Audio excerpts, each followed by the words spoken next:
L'onction et l'imposition des mains. Cette animation est pour les chrétiens. Bonjour. Le Seigneur m'a parlé au sujet de l'onction et du fait d'imposer ses mains, de placer ses mains sur les personnes. Laissez-moi vous expliquer ce qu'il m'a expliqué. Si un chrétien n'a pas le Saint-Esprit, ils sont alors des personnes religieuses, des chrétiens religieux. Lire Romains chapitre 8 verset 9, 1 Corinthiens 2 14 et Jean 14 17. Les chrétiens religieux sont en train d'être utilisés par les démons afin qu'ils puissent servir le maître des démons, c'est-à-dire Satan. Aujourd'hui, plusieurs responsables chrétiens religieux dans le monde occidental ont très peu d'expérience ou n'ont jamais expérimenté une relation proche avec Dieu. Ces responsables religieux chrétiens commettent l'erreur stupide d'imposer leurs mains sur les gens, dans le but de transmettre la bénédiction, l'autorité spirituelle, la sagesse par l'autorité spirituelle ou encore la guérison, et etc. Sauf que ces responsables religieux chrétiens sans la puissance du Saint-Esprit. Alors Satan prend le contrôle de leurs pensées et aussi les rend aveugles par rapport à la vérité du Christ. Ainsi, le serpent diabolique entre dans la personne à qui on impose les mains. Et voici les organes internes de cet homme.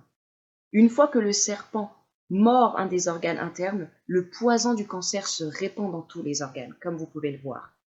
Après cette réunion de prière, cet homme pour qui l'on a prié n'est pas guéri, mais sa condition est encore pire qu'avant, parce qu'il n'y a pas de guérison pour le cancer.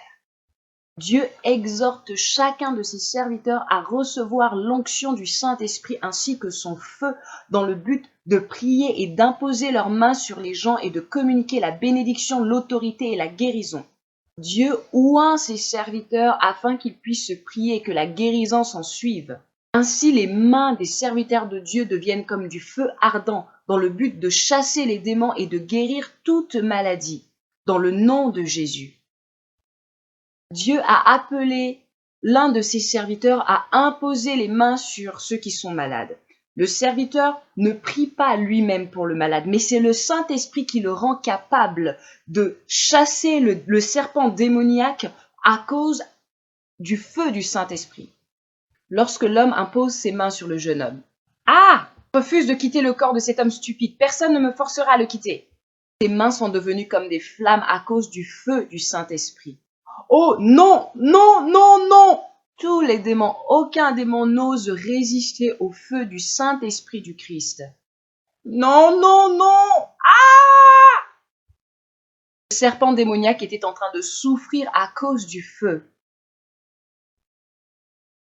Le serpent démoniaque a été chassé du corps de ce jeune homme au nom de Jésus. Le feu du Saint-Esprit a détruit le poison du cancer dans le corps de ce jeune homme qui était malade au nom de Jésus. Ce jeune homme a été délivré et complètement guéri par le feu du Saint-Esprit. Ne demandez plus à ces hommes religieux de vous imposer leurs mains impures, car ils n'ont jamais été oints par Dieu avec la puissance et le feu du Saint-Esprit. Les démons peuvent se servir de ce genre de personnes afin de mettre une malédiction sur les personnes pour qui ils prient, ils imposent les mains. Ainsi, lorsqu'ils vous imposent leurs mains impures, c'est un serpent démoniaque qui vous est communiqué. Plusieurs esprits mauvais sont tellement effrayés et s'enfuient lors d'une prière de guérison à cause de l'onction du Saint-Esprit qui était dans cet homme. Dieu a donné à plusieurs de ses serviteurs aujourd'hui la puissance et l'autorité de chasser tous les démons.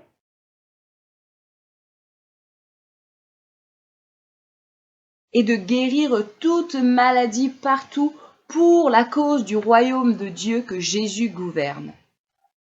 Lire attentivement le verset d'Éphésiens 4, verset 30. N'attristez pas le Saint-Esprit de Dieu par lequel vous avez été scellés pour le jour de la rédemption. Tu as une fois pour toutes été sauvé délivré du péché et tu es devenu un enfant de Dieu par le Saint-Esprit. Sauf que plus tard, tu as décidé d'abandonner Dieu et d'aimer les péchés qui dominent dans le monde entier, qui sont dans le monde, les péchés du monde. Tu as alors blasphémé, maudit le Saint-Esprit de Dieu. Le Saint-Esprit ne te pardonnera pas. Lire Matthieu chapitre 12, verset 32.